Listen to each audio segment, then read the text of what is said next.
Okay, guys. So, purple sweatshirt, but at least we got some makeup on and I did my hair. Um, Although kind of because I have naturally curly hair and it was a lot nicer looking earlier this morning, but it's Wyoming and it's windy, so it's kind of windblown now. So, yeah, that's always fun. Um, all right. So, um, yeah, I love all fall colors, and purple's my favorite color. So, sorry, most of my stuff is just purple. That's just how it goes. Purple and orange. That's how I rock. Um, I was thinking funny thoughts in my head, but we're not going to go there today. Um, so if you guys want to, I just realized I haven't done one. If you want like a health update, to me, it's just boring because I do kind of the same routine every day. I wouldn't say boring, it's just routine. And for me, I'm like, I don't know if I'm interested in hearing all about that, but if you guys are, I'm happy to show you kind of what I'm eating or my meds or what it's like with a day like me or with my medical stuff. Kind of that kind of thing. So if you want that, I'm happy to do it. If not, then hey, I'll do more of these videos because I like them. So, direction of the channel a little bit more. Uh, I don't like using the word self-help and I don't like using the word motivation. I don't know what I am yet, but I'm somewhere in the mix of both. But I have a couple issues with some self-help and some motivation. Is self-help books usually are incomplete sometimes for me. Is that I will read a book on communication. I'll be like, wow, this is awesome. And then I'm like, oh, it's actually not communication I'm bad at. It's about like my wording or something. So then I'll get a book on like words. And then after reading words, it's like, oh, it's because you're not positive enough. And then I'll get like a book on positivity. And then I'll read that. And I'm like, oh, it's because I'm not setting enough goals. And I'm like, okay. And then I'm doing, this. And then I get, tired of that. So then I'm like, well, maybe it's just motivation and inspiration. And then you're reading about this miraculous story that this person overcame that. And you're like, that's great for them. But I am not going to do those things, or I do not live in that country. So, I am never going to have to go through ... And so it feels like it completely unrelates to you. You're like, that's fantastic, but how am I going to be successful? Or it's like really like the words are just really rich and they're creating lots of emotion in you. But then you're like, but I don't know what to do with that. Or I'm not sure that changed my life, or a full story of what it took someone their entire life to figure out. You're trying to figure it out in 100 pages. It's just, those kinds of things are just hard. And not that these books aren't amazing and not that I haven't learned lots of things from them, but I just felt like they were incomplete a lot of times. And even a lot of those people were like not happy even when they wrote those books. And they're like, yeah, my family was falling apart, or I felt like I was a liar because I was telling you guys how to be happy, yet I was not happy at all.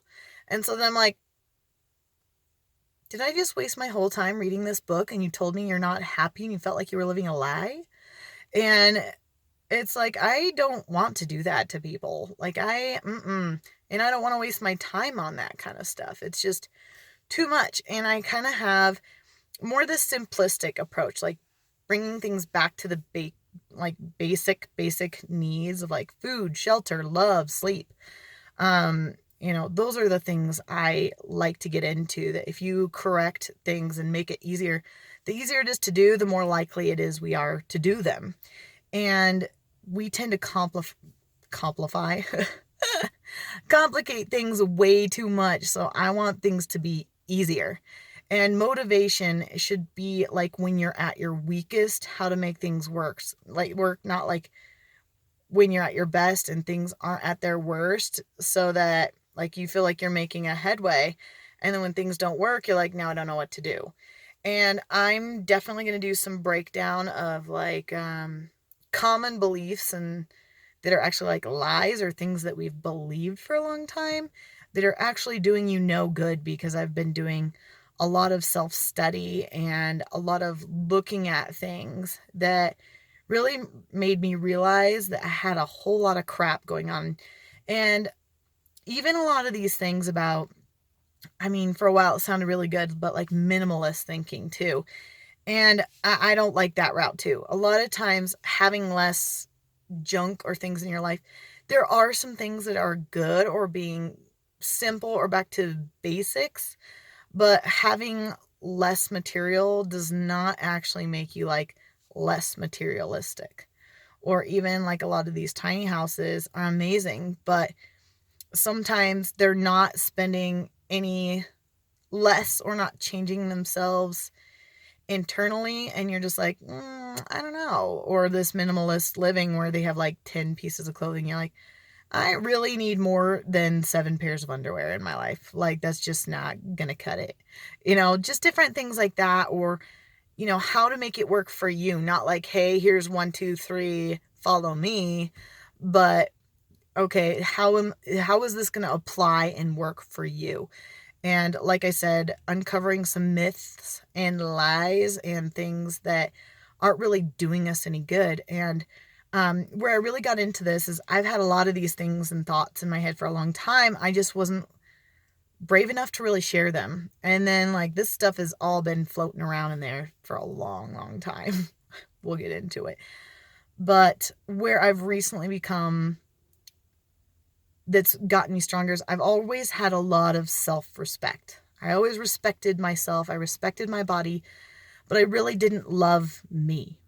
And I've really changed that in the last little bit, is that I kind of had everything pulled from underneath me. Everything that felt like an accomplishment, everything that I felt value in slipped away. I lost my health. I lost my job. I lost my marriage. I lost money. I lost my ability to take care of myself.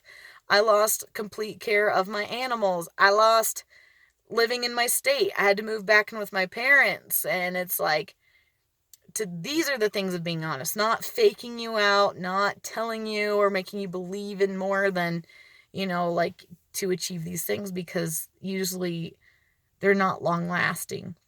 But getting all that like swept from underneath me is that I could not rely on these things as success anymore. And what it did is it made me really have to wrestle with me and who I was inside. And the fact that I didn't have control of everything in my life. And that control is actually just something that we've believed, but we don't really have it. And I think my best example of that and where I want to go in this direction is, all of us, I think, because this is more common, have seen it with a family member or experienced it where something was stolen from you in your life. Whether it was at school, your house was broken into, your car. I think most of us have had an experience with something getting broken into or stolen. And what did that do? It didn't matter so much like the material things, is it made you question your safety. And the thing is, the lie was actually you believing that you were safe. There was always that possibility, and it was more common that that was going to happen to you. But you had this positive life aspect of this was not going to happen to you, and for good reason. If we went around thinking everyone was going to steal from us all the time, I mean, yes, obviously you need to have safe, and there's boundaries, and teaching our kids about things is very smart, and it's needed, because obviously once that lie is broken, you realize all the time of like, oh, this person or this situation makes me nervous. And it's also good to feed into a little bit of that, of there's a natural fear. And especially this idea of everything's positive and everything all the time. That's not true. Things that are negative happen all the time, like getting your house broken into. But that's the idea of control. You had no control over that. That was going to happen whether you wanted to or not. Yes, there were measures and learning how to safety lock more things, or what to do in that situation where you're living or whatever, or changing locks on a house, a car, whatever. But the thing is, you believing you were safe all the time, that was actually the lie.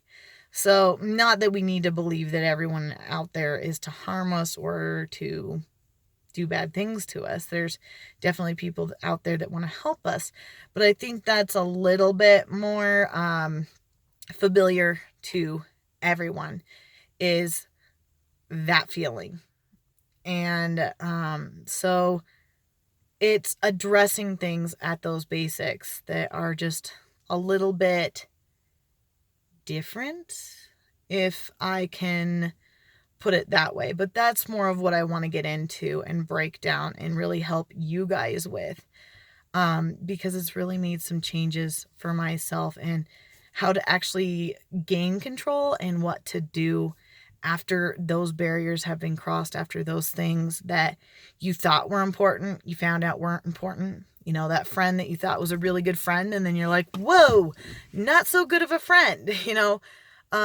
Or even it was a good friend, but they really hurt you, and like how to handle it, where to get back to starting, not over, but starting something that's actually going to matter in your life and actually get you to where you want to be and make you feel happy and secure in a proper form that's not a bunch of like spoon-fed lies, or like so creative and mystical and out there that there's just no way you're going to achieve it. So I hope that makes sense, and there's going to be a lot more to come.